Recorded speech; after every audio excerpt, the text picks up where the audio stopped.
Olá a todas e todos. Hoje nós vamos falar um pouco sobre a Covid-19, alguns aspectos gerais. Eu sei que vocês já estão bastante informados sobre a pandemia, sobre o vírus. A mídia incansavelmente tem gerado informações de toda a espécie, nem todas informações são absolutamente corretas, mas o fato é que as informações têm vindo de forma bastante volumosa. Entretanto, eu fiz aqui nessa apresentação uma pequena organização de alguns aspectos gerais que eu acho que são importantes para que a gente possa, inclusive, discuti-los depois no nosso encontro síncrono. Então, primeiro slide é sobre o início provável da pandemia. Aparentemente pode ter ocorrido a partir do mercado de Wuhan, onde foram diagnosticados a metade dos casos de Covid-19 no início da pandemia, mas, como disse recentemente um membro da comissão da Organização Mundial de Saúde que visitou a China, a outra metade não teve nenhum contato, nenhuma relação com o mercado de Wuhan. Então permanece ainda incógnita, ainda incerta, a origem do vírus. O que parece certo é que ele não se originaria de um escape eventual de um laboratório. Portanto, seria um vírus gerado naturalmente. Os sintomas principais da Covid-19 são a febre e a tosse, mas existem outros, como um cansaço, falta de ar, dor no corpo, alguns deles muito similares à gripe, né, e, portanto, sendo um pouquinho complicado fazer um diagnóstico inicial, embora num ambiente pandêmico se tenha uma grande indicação que tudo possa ser Covid, nem tudo é Covid-19. A estrutura do vírus também bastante comentada, é um vírus simples, um vírus RNA fita positiva. Ele, aqui vocês veem nessa figura aqui, o RNA e o núcleo capsídeo envolvendo o RNA, a famosa proteína spike, né, que é a proteína que é extremamente importante para que o vírus possa ser internalizado na célula humana, e a partir dela também que são feitas as vacinas de RNA mensageiro e as vacinas de subunidade, que nós vamos falar mais adiante. Então, para inocular o material genético do vírus, para inocular o RNA, é preciso que o vírus tenha um receptor. No caso, esse receptor é o AC2, ou ECA2 em inglês. É por aí que entra o RNA. Esse vírus, então esse RNA internalizado, vai fazer com que a célula produza mais vírus e aí se desenvolve a infecção. Nós não vamos entrar no sistema, na resposta imune ao vírus, porque isso provavelmente vai ser trabalhado na imunologia e nós nem teríamos tempo aqui para abordar toda a complexidade que é a resposta, especialmente a resposta humoral, mas também importante a resposta celular.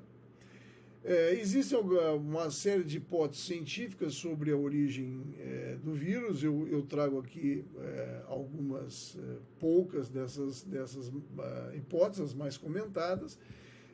Como exemplo, os coronavírus são muito presentes nos morcegos, né? Então, as duas anteriores epidemias que não chegaram a se transformar em pandemia são de vírus originários do morcego que passaram por um hospedeiro intermediário, né? Aqui uma espécie de raposa, né?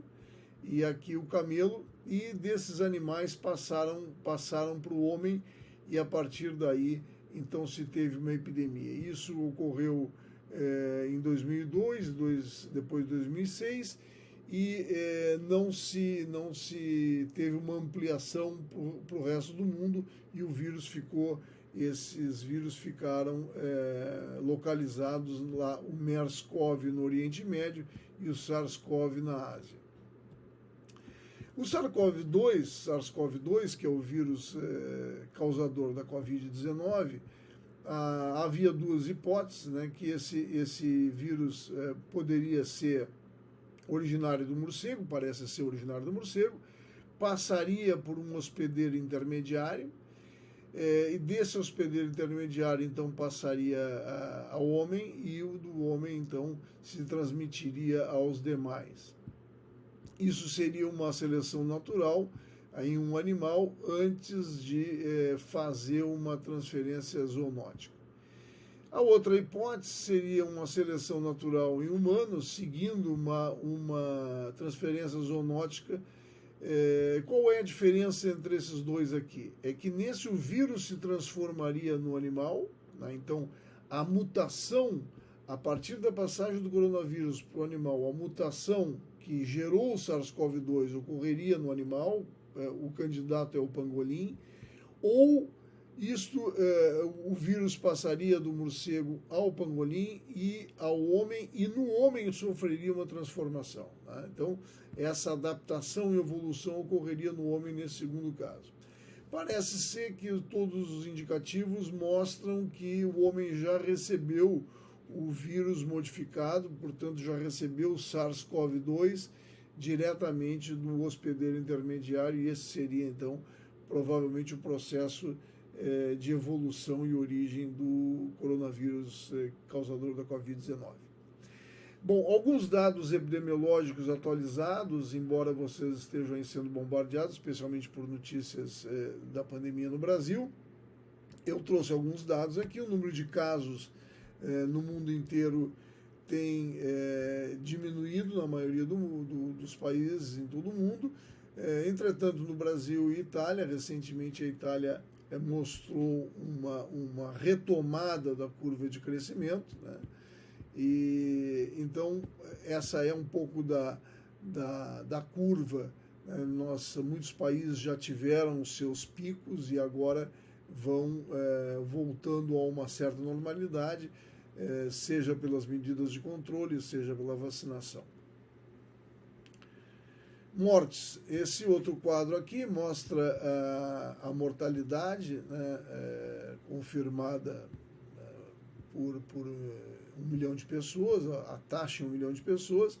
Ao todo, esse dado último que eu consegui obter foi de 27 de fevereiro, um dado bastante atualizado.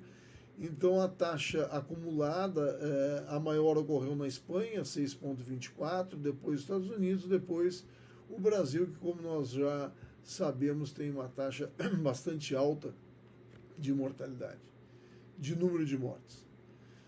Percentual de testes positivos, o Brasil, essa base de dados, Our World in Date, não coloca o Brasil, porque o Brasil não tem esses dados para serem divulgados, o que é lamentável. Mas essa base de dados tem informações de uma série de outros países com as quais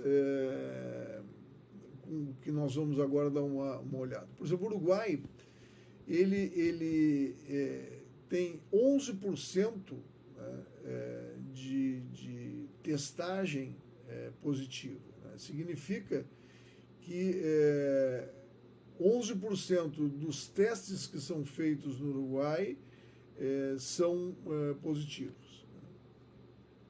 Outros países, como os Estados Unidos, 7,4% do total de testes positivos, Nigéria 6,6%, Coreia 1,1%. Né? Portanto, quando você vê essa diferença, o que significa isso? Significa que na Coreia se faz muito mais teste para cada caso positivo. Então há uma grande ampliação, uma grande busca de casos positivos, e por isso o percentual de positivos no total de casos é menor. Então, quanto maior for o percentual sobre o total de casos, quanto maior for o percentual de positivos, significa que se busca cada vez menos, né? Se busca menos pessoas sintomáticas para fazer o teste. Então, a testagem na Coreia é bastante ampla e em Taiwan mais ainda, 0,4%. Taxa de fatalidade. Taxa de fatalidade é diferente de taxa de mortalidade, que é o que realmente deveria importar, a taxa de mortalidade, porque taxa de fatalidade é a relação do número de mortos em relação ao número de casos conhecidos. Como nós não conhecemos todos os casos, essa taxa de fatalidade ela não é absolutamente verdadeira. O que nós temos de verdadeiro é a taxa de mortalidade, porque aí nós temos realmente o número de mortos pela população em geral. Mas, para dar um exemplo, a taxa de fatalidade, né, ela é em cima dos casos que são conhecidos, e a taxa de fatalidade, por exemplo, na Itália é em torno de 3,3%, enquanto no Brasil é 2,4%. Isso pode ser mais ou pode ser menos, porque nós não conhecemos o total de casos real que existe de Covid-19. Então, taxa de fatalidade associada à idade. Como a gente já sabe, aqui eles pegam 4 países para comparar, a Coreia do Sul, a Espanha, a China e a Itália, e mostram a relação da faixa etária com a taxa de fatalidade, mostrando que a gente já sabe que a partir de 60 anos as taxas são maiores.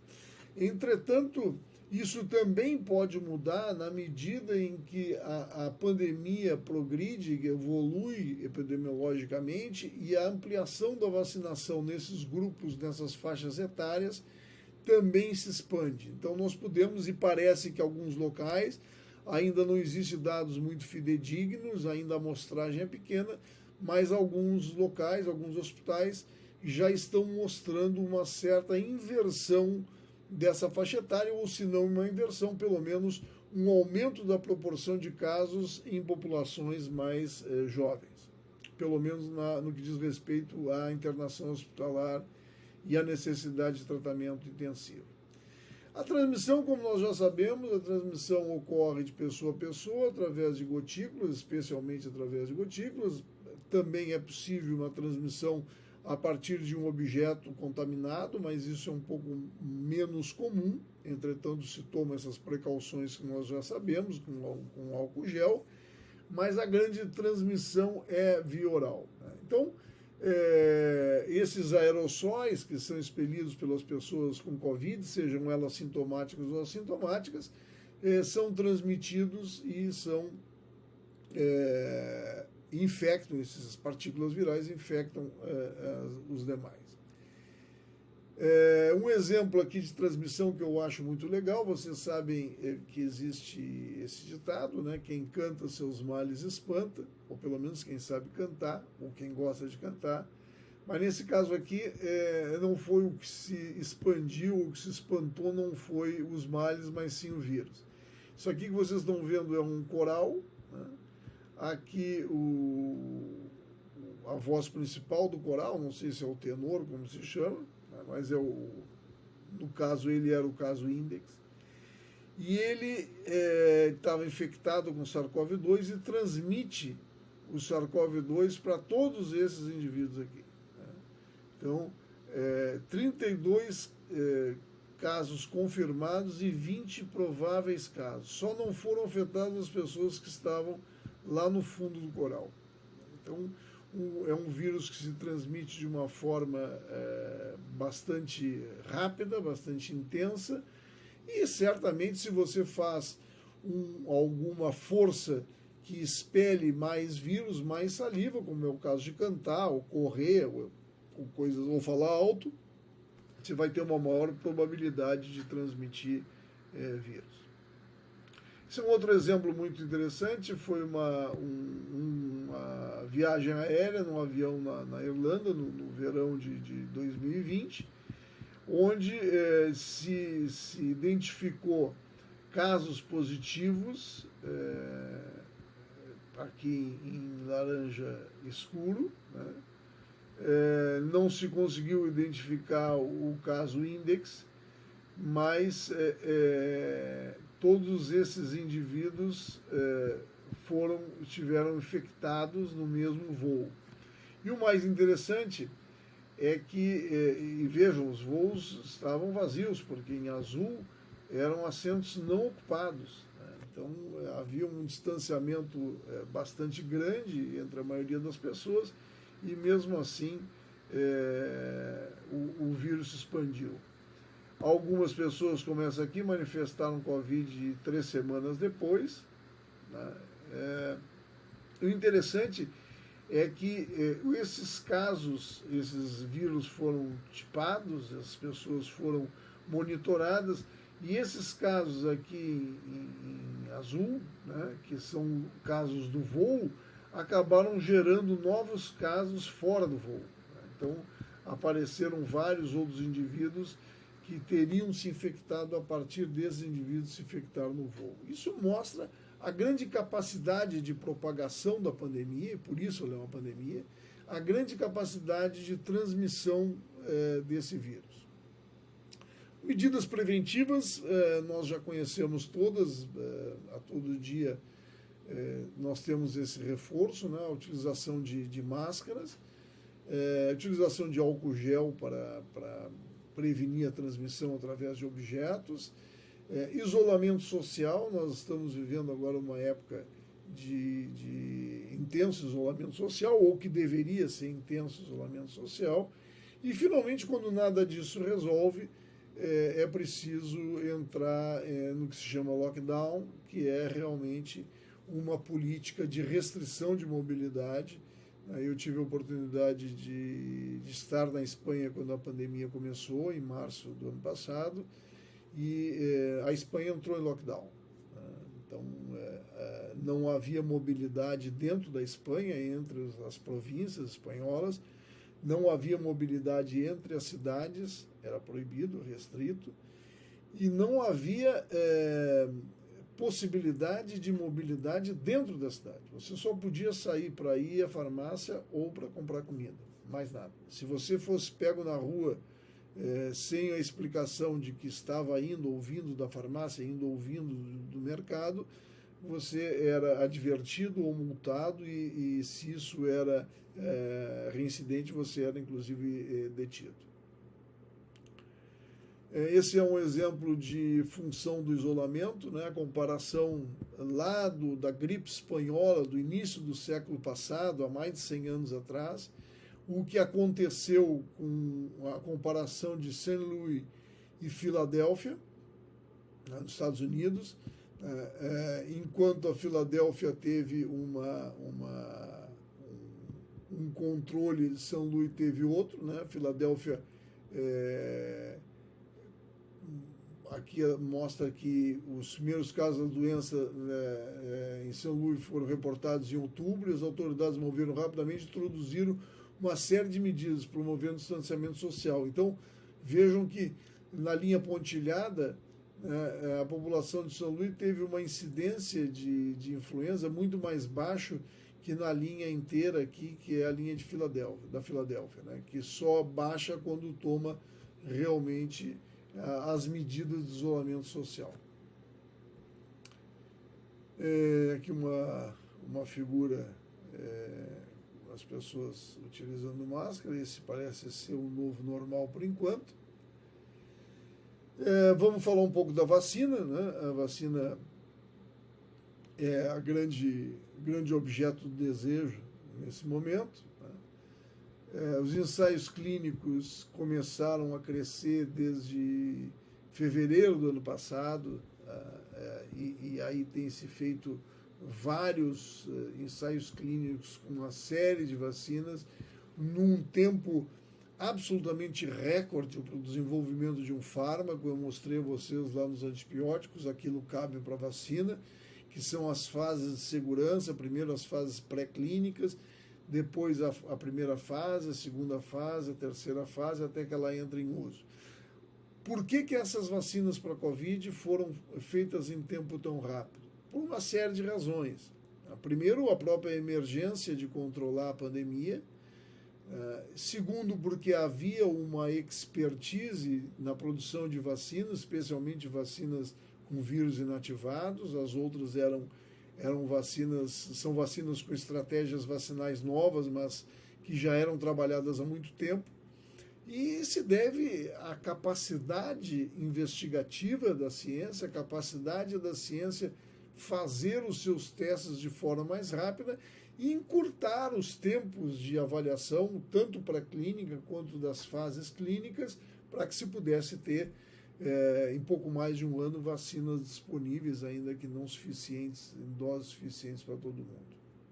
Então, essas eram as vacinas que estavam em fase de desenvolvimento há pouco tempo atrás, algumas já estão em uso, né? Mas o fato é que numa velocidade normal, uma vacina levaria em torno de 5 anos, né, para ser desenvolvida. Que tipos de vacinas nós temos? Nós temos vários tipos de vacina. Uma das mais famosas é uma tecnologia nova que utiliza RNA mensageiro. Esse RNA mensageiro é colocado dentro de um carreador, que é uma nanopartícula lipídica, e esse sistema, nanopartícula lipídica, com o RNA mensageiro é inoculado no indivíduo, as células humanas passam a produzir, recebem a informação do RNA mensageiro, transformam essa informação numa proteína, no caso a proteína S, ou spike protein, e essa proteína começa a ser produzida pela célula humana e jogada no corpo para gerar a imunidade. Então essa é a base da vacina da Moderna, a base da vacina da Pfizer. Aqui o mesmo exemplo, né? A BioNTech Pfizer, né? Que é igual à da Moderna, gera resposta imunitária humoral, né? Através de produção de anticorpos, e também resposta celular através de diferenciação de linfócitos T, né? Se imagina que vão ter prontas aí 1,3 bilhões de doses até o final desse ano, o que representa em torno de 20% da população do mundo. Não é pouco. Vetor viral é uma outra espécie, uma outra estratégia de vacina que utiliza um vírus inativado como vetor. Então, o que se faz? Se coloca nesse vírus um gene codificando aquilo que se quer utilizar como antígeno, no caso a proteína spike, e esse vírus, como funcionava lá com a nanopartícula lipídica, agora esse vírus é o carregador dessa informação genética e vai ser reproduzido, vai ser inoculado, vai infectar a célula humana e lá vai ser produzido o nosso antígeno. Existem algumas proteínas que alguns desses vírus, estratégias vacinais que já estão em uso, todas elas utilizam um vírus chamado adenovírus. O adenovírus é um tipo de vírus relacionado a resfriado comum, né? E as duas que estão mais comentadas hoje é a da Rússia, né, produzido pelo Instituto Gamaleya, e a da AstraZeneca, tão famosa da AstraZeneca, que está sendo produzido no Brasil. Por enquanto, ainda não há uma produção nacional, há só um envasamento do princípio ativo, do produto farmacêutico ativo que vem da China, apesar de ser desenvolvido pela AstraZeneca e pela Universidade de Oxford. A diferença dessas duas vacinas é que a vacina russa utiliza 2 adenovírus diferentes, um para a primeira dose e o outro para a segunda, e a vacina de Oxford, a AstraZeneca, utiliza o mesmo vetor vacinal para a primeira e segunda. E aí há um estudo que investiga a possibilidade dessa vacina aqui, que utiliza o mesmo vetor, ou essa D5 também da China, que utiliza o mesmo vetor, na segunda dose ela ser menos potente, porque o organismo desenvolveria anticorpos, desenvolveria defesa imunológica contra o vetor viral que já foi aplicado na primeira vez. Não sei se me fiz claro, mas na primeira vez você utiliza o adenovírus 5, tá, para todas as vacinas, tá, inclusive essa da AstraZeneca. Na segunda dose, você tem que tomar a segunda dose cerca de 3 meses depois, você, no caso da AstraZeneca e no caso da CanSino Biologics da China, você utiliza o mesmo AD5 para dar a segunda dose. E há alguns estudos, existem alguns estudos que investigam a possibilidade de haver uma resposta imune na segunda dose ao AD5, ao vetor viral, fazendo com que a resposta que possa ser dado contra o antígeno, a proteína spike que nós queremos, seja menor que no caso da vacina russa, que utiliza na segunda vez não mais o AD5, senão o AD26, portanto, um segundo adenovírus que ainda não é reconhecido pelo corpo. Vírus atenuado inativado, a grande estrela é a Coronavac, produzida pelo Butantan. É um vírus inativado, foi desenvolvido pela empresa Sinovac na China e é a tradicional vacinação já conhecida. É um vírus integral que é inativado quimicamente ou fisicamente, e esse vírus, então, inativado, no caso quimicamente, ele leva com ele não só a proteína spike, como uma série de outras proteínas do núcleo capsídeo, proteínas do envoltório viral, que também são importantes para gerar resposta imune. Bom, vou deixar para as perguntas depois na aula 5, que certamente virão a respeito disso, para a gente trabalhar questões de qual é a melhor vacina, qual é a vacina mais indicada, qual é a menos indicada, se existe alguma menos indicada ou não. Um estudo que foi publicado no final de janeiro mostrou a necessidade de doses vacinais. Apenas a da Johnson Janssen necessita de uma dose, né? Isso é bastante importante do ponto de vista de logística. Nós que temos sábios na logística, isso facilitaria bastante. As restantes necessitam duas doses, uma dose inicial, uma dose de reforço. Aqui são divididas, então, as de RNA mensageiro, a de vetor viral, especialmente a Gamaleya, a Janssen, a de Oxford e a Sinovac, né? Ou a Sinopharm, que também é outra de vírus inativado. A eficácia geral que tem sido mostrado varia de 50% a 90% na Sinovac até 95% na Pfizer. Em alguns países, esse percentual de eficácia não se confirmou, porque também não são amostras muito grandes, há uma variação genética, uma variação de resposta imune, mas o certo é que todas elas giram em torno de 50%, com exceção a essa aqui, que está abaixo de 50% na África do Sul. Entretanto, no geral, ela deu 89%. Tem se falado muito em variantes no Brasil, variantes do vírus. No Brasil tem aí uma nova variante, conhecida como P1. O fato que essas variantes podem ser, apesar de ser uma pequena mutação, pode ser um grande problema, porque elas podem diminuir a eficácia da vacina. Não que elas tornem as vacinas inúteis, mas elas podem diminuir. Isso não é incomum em infecções, principalmente infecções virais, não é incomum em vacinas virais. Isso acontece anualmente com a influenza.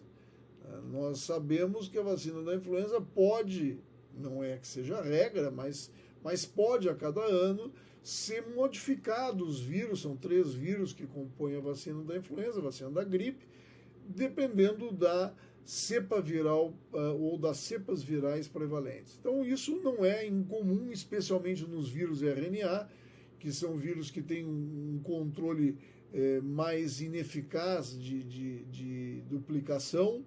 Então é possível que eles tenham várias mutações, e a gente hoje está ainda, na verdade, nós não temos nenhuma certeza de que essa variante possa ser mais virulenta. O que parece ser, as observações têm mostrado que parece que ela é mais transmissível e que está se tornando dominante. Se ela pode efetivamente se tornar um obstáculo à eficácia vacinal, nós vamos ver no decorrer do tempo. Não há muita maneira de ver isso, a não ser com a vacinação numa maior quantidade de pessoas. Os ensaios preliminares in vitro têm mostrado que os anticorpos que são gerados pelas vacinas ou os anticorpos que foram gerados por indivíduos infectados são menos capazes de conter o vírus com essa variante.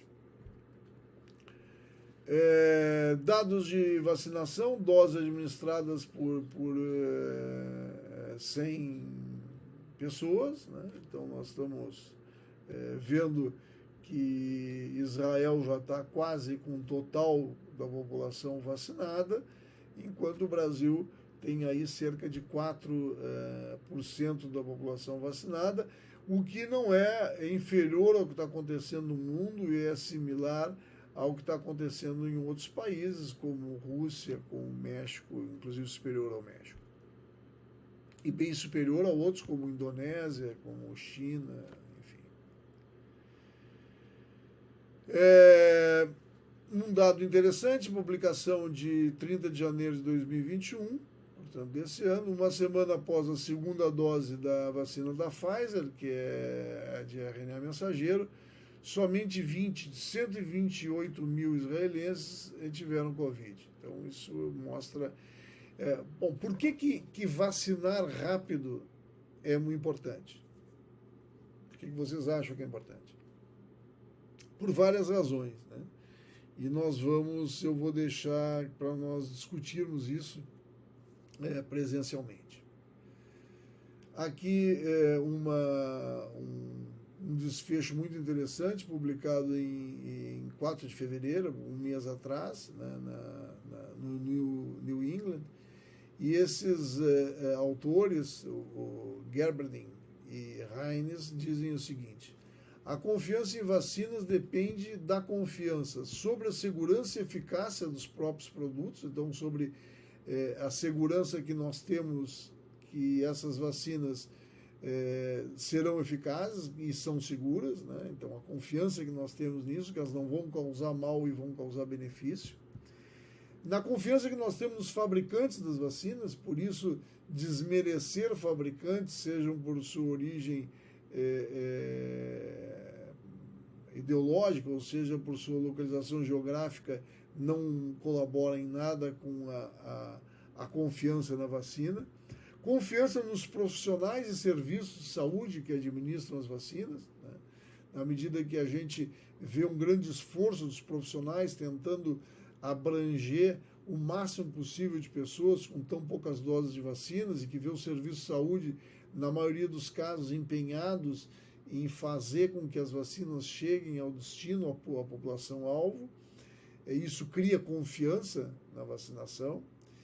E, certamente, em quem formula as políticas de vacinação, né? Então, são aqueles que fazem as políticas de vacinação, que montam as estratégias, que elencam as prioridades, que fazem a logística de transporte de vacina, que mandam as vacinas corretas, em doses adequadas para os locais certos, né? E toda essa confiança na vacina depende dessas formulações políticas, né, que estão centradas basicamente em duas coisas. Primeiro, nesses indivíduos que são capazes de recomendar, estimular a vacinação baseado em evidências científicas. Ou seja, as vacinas são seguras e eficazes, tem sido demonstrado ao longo da história da humanidade, e nesse caso também tem sido demonstrado, apesar do curto espaço de tempo para o desenvolvimento da vacina, e é preciso ter isso como base científica, e certamente aqueles que são detentores da promoção das políticas públicas devem ser exemplos. Aqui nós temos um exemplo bastante interessante do que ocorreu com a vacina Salk, né? Quando o Jonas Salk anuncia o descobrimento da vacina da polio, e as vacinações em massas começam pelo mundo inteiro, né? Então, e as campanhas de vacinação daquela época, então começam aqui Elvis Presley, esses ícones, nesse caso um ícone da música, então promovendo a vacinação, aqui crianças mostrando os braços para vacinação, e recentemente 3 ex-presidentes americanos de partidos diferentes, né? O Bush republicano, o Clinton e o Obama democrata, se unindo e se colocando à disposição da vacinação, eles como voluntários para serem vacinados. Esse modelo de estímulo, de confiança, de recomendação é que faz com que a população se mobilize para se vacinar quando tem doses suficientes. Isso é uma figura do início do século passado, né, um cartunista mostrando o medo que as pessoas tinham de se vacinar, que era para a febre amarela, né? Então as invenções de que as pessoas iam se transformar em monstros depois da vacinação. Eu não sei se tem aqui algum jacaré, mas acho que não, mas enfim, essa natureza de picardia que tinha nesse cartoon. Bom, então eu deixo as nossas discussões a respeito dessa apresentação depois para o nosso encontro 5. Muito obrigado, até o nosso encontro.